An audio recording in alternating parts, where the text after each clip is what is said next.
बहुत पुरानी बात है। एक गांव में एक पंडित जी अपनी पत्नी के संग रहते थे। वह बहुत गरीब थे। एक बार उन्होंने अपनी पत्नी से कहा कि भाग्यवान मैं पहाड़ों पर तप करने जा रहा हूँ। इतना कहकर वह पहाड़ों की तरफ चल दिए। वहां जाकर उन्होंने बहुत तप करा, ध्यान में लगे रहे। एक दिन वहां शिवजी प्रकट हो गए और उन्होंने कहा कि बेटा, मैं तेरी तप से प्रसन्न हुआ तथा तेरे तप से प्रसन्न होकर मैं तुझे यह जादुई मटका देता हूँ इस आशीष। तू जितना सोना मांगेगा यह उतना सुना।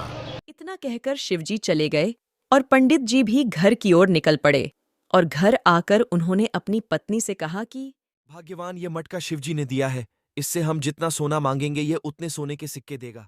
फिर पंडित जी ने मटके से सोना मांगा तथा मटके में से सोने के सिक्के की भरमार निकल पड़ी।